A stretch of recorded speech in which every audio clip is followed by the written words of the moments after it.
Hello ಸ್ನೇಹಿತರೆ, ನಿಮ್ಮ ಮನೆಯಲ್ಲಿ ಈ 5 ವಸ್ತುಗಳನ್ನು ಇತರರಿಗೆ ನೀಡಬಾರದು ಎಂದು ತಾಯಿ ಲಕ್ಷ್ಮಿ ಸ್ವತಃ ಹೇಳಿದ್ದಾರೆ.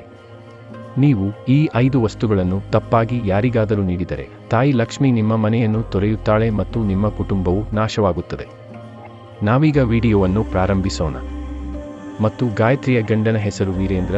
ಗಾಯತ್ರಿ ತನ್ನ ಗಂಡನನ್ನು ತುಂಬಾ ಪ್ರೀತಿಸುತ್ತಿದ್ದಳು. ಅವಳು ತನ್ನ ಕುಟುಂಬವನ್ನು ತುಂಬಾ ನೋಡಿಕೊಳ್ಳುತ್ತಿದ್ದಳು ಮತ್ತು ಗಾಯತ್ರಿ ಎಲ್ಲರೊಂದಿಗೂ ಚೆನ್ನಾಗಿ ಮಾತನಾಡುತ್ತಿದ್ದಳು. ಅವರನ್ನು ಎಷ್ಟು ಗೌರವಿಸುತ್ತಿದ್ದವೆಂದರೆ ಒಂದು ದಿನ ದರೋಡೆಕೋರರು ಗಾಯತ್ರಿಯ ಗಂಡನ ಅಂಗಡಿಗೆ ನುಗ್ಗಿ ಎಲ್ಲ ಸಂಪತ್ತನ್ನು ಕದ್ದು ಹೊರಟು ಹೋದರು. ಗಾಯತ್ರಿಯ ಪತಿ ತುಂಬಾ ಚಿಂತಿತನಾಗಿ ತನ್ನ ಅಂಗಡಿಗೆ ಓಡಿ ಹೋದನು. ನಮ್ಮ ಮನೆಯಲ್ಲಿ ಸಾಕಷ್ಟು ಹಣ ಇರುವುದರಿಂದ ಇಲ್ಲಿಯೇ ಇರಿ, ನೀವು ಮತ್ತೆ ನಮ್ಮ ವ್ಯವಹಾರವನ್ನು ಏಕೆ ಪ್ರಾರಂಭಿಸಬಾರದು ಎಂದು ಅವಳು ಹೇಳುತ್ತಾಳೆ. ಗಾಯತ್ರಿ ತನ್ನ ಮನೆಯ ಪೆಟ್ಟಿಗೆಯನ್ನು ತೆರೆಯಲು ಮತ್ತು ತನ್ನ ಪೆಟ್ಟಿಗೆಯು ಸಂಪೂರ್ಣವಾಗಿ ಖಾಲಿಯಾಗಿರುವುದನ್ನು ನೋಡಲು ತನ್ನ ಗಂಡನಿಗೆ ಧೈರ್ಯ ಮಾಡುತ್ತಾಳೆ. ಅಂದರೆ ಅವಳ ಮನೆಯಲ್ಲಿನ ಎಲ್ಲಾ ವಸ್ತುಗಳು ಕಳ್ಳತನವಾಗಿವೆ ಮತ್ತು ಇದನ್ನು ನೋಡಿ ಗಾಯತ್ರಿ ಹೆಚ್ಚು ದುಃಖಿತಳಾಗುತ್ತಾಳೆ. ಇದೆಲ್ಲ ಹೇಗೆ ಸಂಭವಿಸಿತು ಎಂದು ಅವಳಿಗೆ ಅರ್ಥವಾಗುವುದಿಲ್ಲ. ನಾನು ಎಲ್ಲಾ ಹಣವನ್ನು ಸುರಕ್ಷಿತ ಪೆಟ್ಟಿಗೆಯಲ್ಲಿ ಬಚ್ಚಿಟ್ಟಿದ್ದೇನೆ, ಆದರೆ ಅದನ್ನು ಯಾರು ಕದ್ದಿದ್ದಾರೆಂದು ನನಗೆ ತಿಳಿದಿಲ್ಲ. ದಯವಿಟ್ಟು ಶಾಂತವಾಗಿರಿ ಮತ್ತು ಕೋಪಗೊಳ್ಳಬೇಡಿ. ಸಾಧ್ಯವಾದಷ್ಟು ಬೇಗ ಈ ಸಮಸ್ಯೆಗೆ ಪರಿಹಾರವನ್ನು ಕಂಡುಹಿಡಿಯೋಣ ಎಂದು ವೀರೇಂದ್ರ ಹೇಳಿದರು. ಅವಳ ಮಾತನ್ನು ಕೇಳಿ, ನೀವು ಎಂದಿಗೂ ನನ್ನ ಮಾತನ್ನು ಕೇಳುವುದಿಲ್ಲ. ನೀವು ಯಾವಾಗಲೂ ಅಪರಿಚಿತರನ್ನು ನನ್ನ ಮನೆಗೆ ಕರೆಯುತ್ತೀರಿ ಮತ್ತು ಅವರಿಗೆ ಆಹಾರವನ್ನು ನೀಡಿ. ಅಂತಹ ಅಪರಿಚಿತರು ಕಳ್ಳತನವನ್ನು ಹೊರತುಪಡಿಸಿ ಮನೆಗೆ ಬಂದರೆ ಏನಾಗುತ್ತದೆ? ಇದು ನಿಮ್ಮ ದಯೆಯ ಫಲಿತಾಂಶವೇ ಎಂದು ಹೇಳಿ ನೀವು ಆಹ್ವಾನಿಸಿದ ಅತಿಥಿಗಳಲ್ಲಿ ಒಬ್ಬರು ನಮ್ಮ ಮನೆಯಲ್ಲಿದ್ದ ಎಲ್ಲಾ ಹಣವನ್ನು ಕದ್ದಿದ್ದಾರೆ ಎಂದು ವೀರೇಂದ್ರ ಹೇಳಿದರು. ಆ ನಂತರ ಗಾಯತ್ರಿಯ ಅತ್ತೆ, ಗಾಯತ್ರಿ, ನೀವು ಯಾವಾಗಲೂ ನಾವು ಎದುರಿಸುತ್ತಿರುವ ಸಮಸ್ಯೆಯ ಬಗ್ಗೆ ಯೋಚಿಸದೆ ಮನೆಯಲ್ಲಿನ ವಸ್ತುಗಳನ್ನು ನೆರೆಹೊರೆಯವರಿಗೆ ದಾನ ಮಾಡುತ್ತೀರಿ ಮತ್ತು ನಮಗೆ ಬರುವ ಸಮಸ್ಯೆಯ ಬಗ್ಗೆ ಯೋಚಿಸದೆ ನೀವು ಎಲ್ಲರಿಗೂ ಸಹಾಯ ಮಾಡುತ್ತೀರಿ. ದಾನಕ್ಕಾಗಿ ಬಂದವರು ನಮ್ಮ ಮನೆಯಿಂದ ಕದ್ದಿದ್ದಾರೆ ಮತ್ತು ಮನೆಯಲ್ಲಿ ಎಲ್ಲರೂ ಈ ರೀತಿ ಹೇಳಿದರು. ಗಾಯತ್ರಿಯನ್ನು ಒಂದಲ್ಲ ಒಂದು ರೀತಿಯಲ್ಲಿ ಶಪಿಸಲು ಪ್ರಾರಂಭಿಸಿದಳು. ನಂತರ ಮತ್ತೆ ಗಾಯತ್ರಿ ತನ್ನ ಗಂಡನ ಬಳಿಗೆ ಹೋದಳು. ಹೇಗಾದರೂ ನಾನು ನನ್ನ ಕೆಲವು ಆಭರಣಗಳನ್ನು ನಮ್ಮ ನೆರೆಹೊರೆಯವರಿಗೆ ತೊಂದರೆಯಲ್ಲಿದ್ದಾಗ ನೀಡಿದ್ದೇನೆ, ಆದ್ದರಿಂದ ಈಗ ನಮಗೆ ಸಮಸ್ಯೆ ಇದೆ. ನಾನು ಅವರ ಬಳಿಗೆ ಹೋಗಿ ನನ್ನ ಆಭರಣಗಳನ್ನು ತೆಗೆದುಕೊಂಡೆ. ನಾನು ಬರುತ್ತೇನೆ, ನಂತರ ನಮ್ಮ ಸಮಸ್ಯೆ ಬಗೆಹರಿಯುತ್ತದೆ.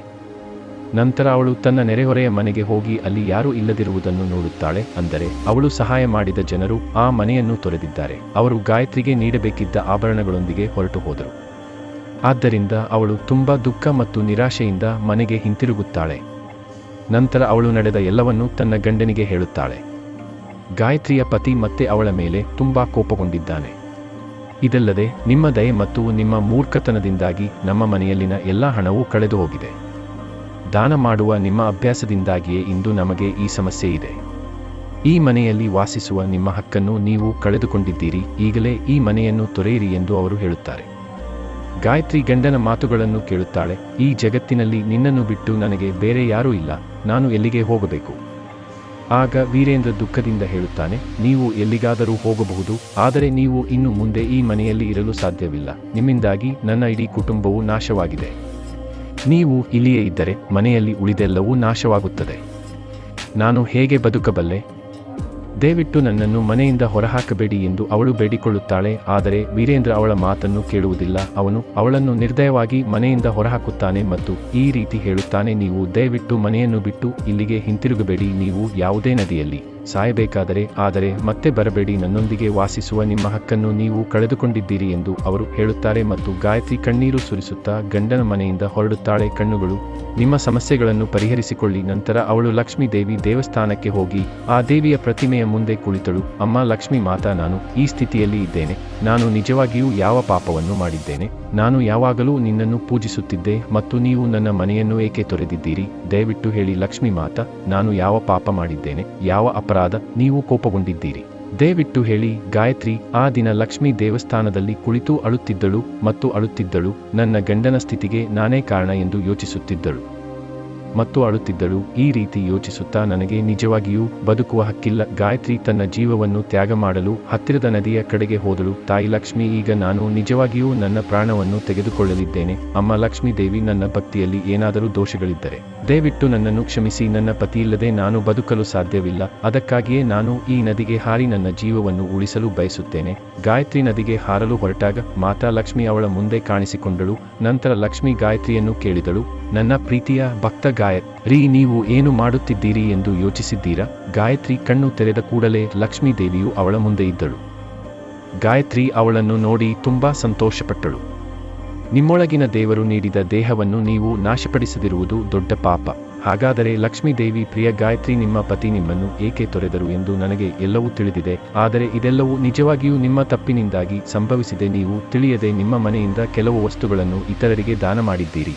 ಅದಕ್ಕಾಗಿಯೇ ನಾನು ಇಂದು ನಿಮ್ಮ ಮನೆಯನ್ನು ತೊರೆಯಬೇಕಾಗಿದೆ. ದೇವಿ ಲಕ್ಷ್ಮೀ ಗಾಯತ್ರಿ ಹೇಳಿದರು.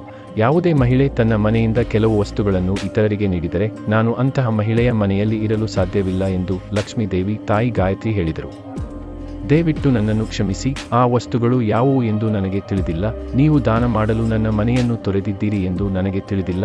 ಲಕ್ಷ್ಮೀ ಮಾತಾ ಗಾಯತ್ರಿ, ನಾನು ಹೇಳಲಿರುವ ವಿವರಗಳನ್ನು ನೀವು ಎಚ್ಚರಿಕೆಯಿಂದ ಆಲಿಸಿ. ಮಹಿಳೆ ಇತರರಿಗೆ ನೀಡಬಾರದ ಆ ವಸ್ತುಗಳು ಯಾವುವು ಎಂದು ನಾನು ನಿಮಗೆ ಹೇಳುತ್ತೇನೆ. ಆ ವಿಷಯಗಳು ಯಾವುವು ಎಂದು ನಾನು ನಿಮಗೆ ಹೇಳುತ್ತೇನೆ. ಈ ವಸ್ತುಗಳನ್ನು ದಾನ ಮಾಡುವ ಕಾರಣದಿಂದಾಗಿ ಮಹಿಳೆ ಇತರರಿಗೆ ನೀಡಬಾರದು. ನಾನು ಅಂತಹ ಮನೆಯನ್ನು ಶಾಶ್ವತವಾಗಿ ಬಿಡುತ್ತೇನೆ. ಮತ್ತು ಅಂತಹ ವಿಷಯಗಳಲ್ಲಿ ಮೊದಲನೆಯದು ಉಪ್ಪನ್ನು ದಾನ ಮಾಡಬಾರದು. ಉಪ್ಪನ್ನು ದಾನ ಮಾಡುವ ವ್ಯಕ್ತಿಯು, ಅದನ್ನು ಸ್ವೀಕರಿಸುವ ವ್ಯಕ್ತಿಯು ಶಾಶ್ವತವಾಗಿ ಸಾಲದಲ್ಲಿದ್ದಾನೆ. ಅದಕ್ಕಾಗಿಯೇ ಉಪ್ಪು ದಾನ ಮಾಡಿದರೆ ಉಪ್ಪನ್ನು ತೆಗೆದುಕೊಳ್ಳಬಾರದು, ಅದು ಮಂಗಳಕರವಲ್ಲ. ಪೊರಕೆಯನ್ನು ಕೆಲವರು ಮನೆಯನ್ನು ಸ್ವಚ್ಛಗೊಳಿಸುವ ವಸ್ತುವಾಗಿ ಮಾತ್ರ ಪರಿಗಣಿಸುತ್ತಾರೆ. ಆದರೆ ವಾಸ್ತವವಾಗಿ ಪೊರಕೆ ಲಕ್ಷ್ಮೀ ದೇವಿಗೆ ಸಮಾನವಾಗಿದೆ. ಅದು ನನಗೆ ಸಮಾನವಾಗಿದೆ ಮತ್ತು ಅದಕ್ಕಾಗಿಯೇ ಇದು ತುಂಬಾ ಅಮೂಲ್ಯವಾದ ವಸ್ತುವಾಗಿದೆ. ಇತರರಿಗೆ ಪೊರಕೆ ಕೊಡುವುದು ಎಂದರೆ ನೀವು ನಿಮ್ಮ ಮನೆಯಲ್ಲಿ ಲಕ್ಷ್ಮೀ ದೇವಿಯನ್ನು ಅವರಿಗೆ ನೀಡುತ್ತಿದ್ದೀರಿ ಎಂದರ್ಥ. ದಾನ ಮಾಡುವ ಮೂಲಕ ಇತರರೊಂದಿಗಿನ ಸಂಬಂಧವನ್ನು ಕಡಿದುಕೊಳ್ಳುವ ಸಾಧ್ಯತೆ ಇದೆ. ಮನೆಯಲ್ಲಿ ಜಗಳವಾಗುವ ಸಾಧ್ಯತೆ ಇದೆ. ದುಷ್ಟ ಶಕ್ತಿಗಳನ್ನು ಮನೆಗೆ ಆಹ್ವಾನಿಸಲಾಗುತ್ತದೆ. ಆದ್ದರಿಂದ ಈ ವಸ್ತುಗಳನ್ನು ಎಂದಿಗೂ ದಾನ ಮಾಡಬಾರದು. ನಾಲ್ಕನೆಯದಾಗಿ, ಮಹಿಳೆಯರು ಅನೇಕ ಬಡ ಜನರಿಗೆ ಉಡುಪು ಧರಿಸುವುದನ್ನು ನಾವು ನೋಡುತ್ತೇವೆ.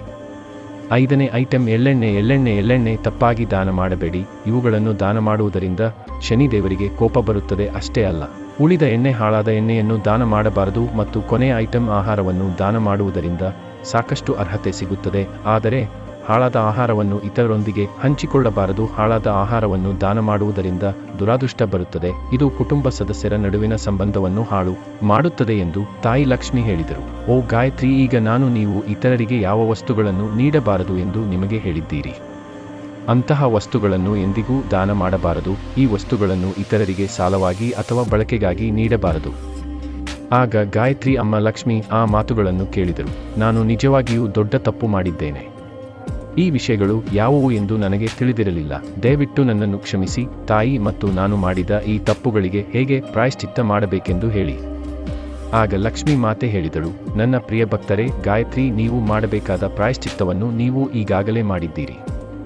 ಈಗ ನಿಮ್ಮ ಮನೆಗೆ ಹಿಂತಿರುಗಿ. ಲಕ್ಷ್ಮೀ ದೇವಿಯು ನಿಮ್ಮ ಎಲ್ಲಾ ಸಂಪತ್ತು ನಿಮ್ಮೊಂದಿಗೆ ಹಿಂತಿರುಗುತ್ತದೆ ಎಂದು ಹೇಳಿದರು. ನಂತರ ಗಾಯತ್ರಿ ಕೂಡ ತನ್ನ ಮನೆಗೆ ಹಿಂತಿರುಗುತ್ತಾಳೆ. ಈಗಾಗಲೇ ಅವಳ ಪತಿ ಕೂಡ ಗಾಯತ್ರಿಯನ್ನು ಹುಡುಕಿಕೊಂಡು ಗಾಯತ್ರಿಗೆ ಬಂದು ಅವಳಲ್ಲಿ ಕ್ಷಮೆಯಾಚಿಸಿದನು. ಮತ್ತು ಗಾಯತ್ರಿ, ನನ್ನ ಪ್ರೀತಿಯ ಹೆಂಡತಿ, ನನ್ನನ್ನು ಕ್ಷಮಿಸಿ. ನಾನು ನಿಮಗೆ ನಿಜವಾಗಿಯೂ ಹೇಳಲಾಗದ ಮಾತುಗಳನ್ನು ಹೇಳಿದೆ. ನೀವು ನಿಜವಾಗಿಯೂ ನಮ್ಮ ಮನೆಗೆ ಲಕ್ಷ್ಮೀ ದೇವಿಯಂತೆ ಪೂಜೆಯ ಫಲಿತಾಂಶದಿಂದಾಗಿ ತಾಯಿ ಲಕ್ಷ್ಮಿ ಹಿಂತಿರುಗಿ ನಮ್ಮನ್ನು ಆಶೀರ್ವದಿಸಿದರು. ನಾವು ನಮ್ಮ ಎಲ್ಲಾ ಸಂಪತ್ತನ್ನು ಮರಳಿ ಪಡೆದಿದ್ದೇವೆ. ಸಂಪತ್ತನ್ನು ಕದ್ದವರು ಸಂಪತ್ತನ್ನು ನಮಗೆ ಹಿಂದಿರುಗಿಸಿದರು ಮತ್ತು ನನ್ನಲ್ಲಿ ಕ್ಷಮೆಯಾಚಿಸಿದರು. ವೀರೇಂದ್ರ ಆ ಮಾತುಗಳನ್ನು ಕೇಳಿದನು. ಗಾಯತ್ರಿ ತುಂಬಾ ಸಂತೋಷಪಟ್ಟಳು ಮತ್ತು ತನ್ನ ಗಂಡನೊಂದಿಗೆ ಮನೆಗೆ ಹಿಂತಿರುಗಿ ಸಂತೋಷದಿಂದ ಬದುಕಲು ಪ್ರಾರಂಭಿಸಿದಳು.